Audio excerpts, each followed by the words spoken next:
Coming up on Mountain News at 6, a couple is facing charges after reportedly taking items from the home of a deadly crash victim in Wayne County. And firefighters in one eastern Kentucky city are working to sharpen their skills and prepare for situations they do not come across often. Plus, we are tracking rain chances tonight and warm weather for midweek. Your forecast on the way as Mountain News at 6 starts now. Dedicated to Eastern and Southern Kentucky, this is WYMT Mountain News at 6. Two people are facing charges in southern Kentucky after sheriff's deputies say they were caught stealing from a man's home just hours after he died in a crash. The crash, then crime, happened in Wayne County Saturday night. But from jail, the two suspects say they had every right to do what they did. WYMT's Phil Pendleton has more. Timmy Troxell says his daughter was dating Lawrence Graham, and just before Graham died in a crash, he had been moving items out of his house while Troxell and his wife were there. How's it breaking and enter when you got a door key? Would she give me and my daughter both a door key? That's a good question. Told us if something happened to him to come check on him. About 6:30 Saturday night, Graham died in a crash near his home. 4 hours later, sheriff's deputies say Timmy Troxell and his wife were caught taking items from Graham's home, but they claim they had a right to be there. And so the only thing we went out there to get was the baby's walker and the baby's shampoo.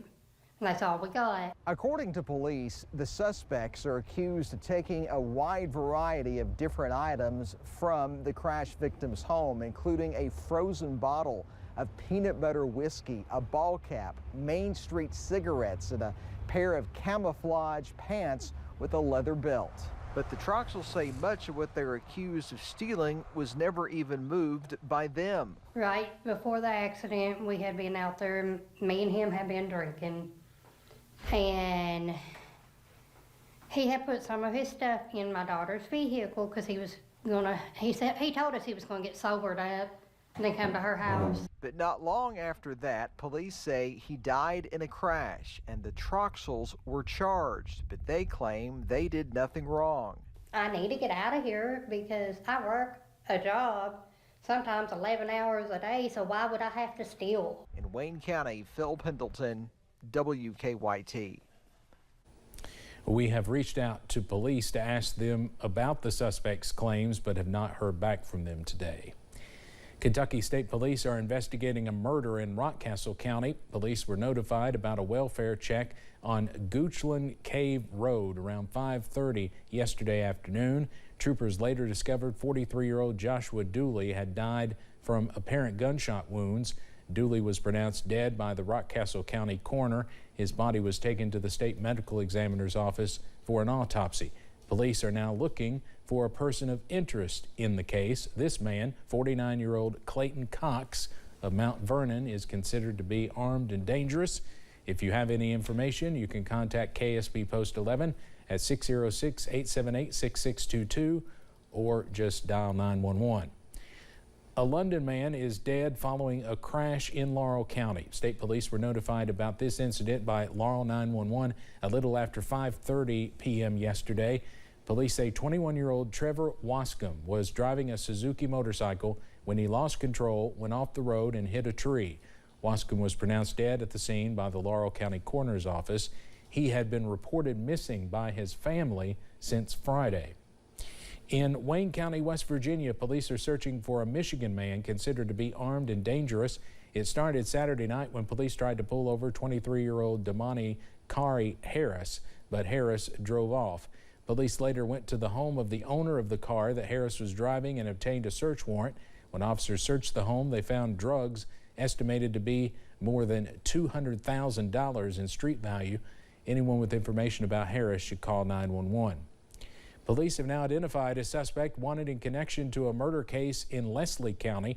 Police are searching for Darren J. Hensley. Hensley has several warrants for his arrest.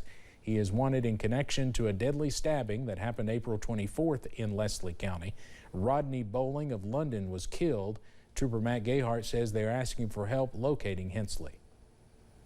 But that's the short of it. We're just going to try to track him down and obviously interview him and try to finish out this investigation. If you have any information, you can contact Kentucky State Police Post 13 here in Hazard at 606-435-6069. Well, happy Monday. We are tracking some awesome weather to kick off this work week. We are dry this evening under some sunshine. A live look from the London Corbin Airport, and those temperatures also mild on this Monday, up to 77 over in Laurel County, 82 for Jackson, also in Pikeville, up to 84 over in Grundy, and 81 for Harlan, also in Hazard at this hour. Tracking some dry weather on the radar, but notice those clouds are beginning to increase, mainly in the Cumberland Valley, and this is all thanks to a weather system over western Kentucky, also pushing into Illinois and Indiana, and this moisture will slowly push into our region by late tonight, also on Tuesday. Some good news, no severe storms, also no heavy rainfall issues, but we are tracking some more showers by late Monday, also on Tuesday. This evening, though, if you have those plans, we are tracking some really nice weather. We stay dry. If you have plans to fire up the grill, those temperatures stay mild as we see middle to lower 70s and some 60s to wake up on Tuesday. More details on that next rain chance, plus your Derby weekend forecast coming up in just a little bit. Steve? And Cameron, thanks. The Kentucky Senate recently confirmed Dr. Robbie Fletcher as Kentucky's next Commissioner of Education. It happened on the last day of this year's legislative session. Dr. Fletcher, who's been the superintendent in Lawrence County for several years, says he's ready to hit the ground running once his tenure begins in July. One key theme, he says, is a system of accountability. Dr. Fletcher says that means ensuring educational needs are being met quickly and in a targeted way for a variety of districts, schools, and individual circumstances. What type of accountability system will make a day-to-day impact on instruction? Also, what type of accountability system will take into effect or into account what the local community values in their education system too? Fletcher says the partnership with the state legislature will be vital, adding he approves of the most recent state budget signed off by legislators in Frankfort. Also might mention we have booked Dr. Fletcher as a guest for Issues and Answers coming up in a few weeks. A fire training session in Pike County had one department tapping into the hydrants to hit a helicopter. WYMT's Buddy Forbes has more about the heat at the Pikeville Fire Department. It's not every day you get the chance to fight fire in helicopters. The Pikeville Fire Department is working to prepare for any possibility. I mean, we're an all-hazard response agency, and we respond to anything and everything from casting trees to helicopters on fire. And with the helipad that the hospital has, thankfully we've never had an accident, but it's always good to be prepared for that. Firefighters spent Monday morning fighting flames in the Kentucky Fire Commission's helicopter fire training unit, learning the best techniques and tactics to employ if an aircraft catches fire on a helipad in the area. If it happens every time we do a landing zone or a secondary LZ, it's good to have these skills and knowledge available to you and not just run of the mill. So we do try to be well versed in everything we do. While the scenario is unique, Captain Brandon Hayton says the situation also incorporates a lot of the skills the crews use every day, showing them how they can adapt to other active situations. There's some things on the structural firefighting side that may be a little bit different, and it's applicable to vehicle fires, it's applicable to airplanes, helicopters, so on and so forth. So it just gives us a chance to hone those skills and, you know, spending time in your turnout gear and spending time on air, moving hose lines and all that stuff. It's kind of cumulative like the fire service is itself. It's just, this happens to be a different crop that we get to exercise those skills on today. Keeping the lessons interesting and informative. This gives us another way to exercise their element of fun while also exercising another dynamic of learning, as this is not something we do every day. To keep the community in good hands. In Pikeville, Buddy Forbes, WYMT Mountain News. Officials with the department say they waited more than a year to get their hoses on this helicopter, saying it's an important and interesting course from the state fire rescue training.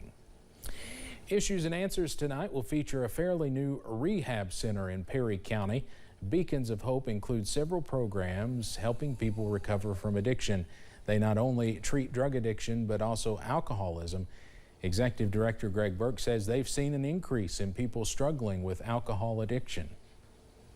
One of the big things that come out of the COVID was alcoholism. the rise went up. You know, people were drinking a lot more. We're not supposed to do life alone, Steve. We're supposed to do it with each other and celebrate our successes. That's what we're trying to do at Beacons of Hope. Burke says officials need to continue working on educating children to keep them away from drugs and alcohol. You can watch Issues and Answers tonight at 7 here on WYMT. We are tracking some comfortable weather this evening, but rain chances are set to increase overnight. Your forecast after this break. Plus, a Grammy Award winner is set to visit Pikeville later this year.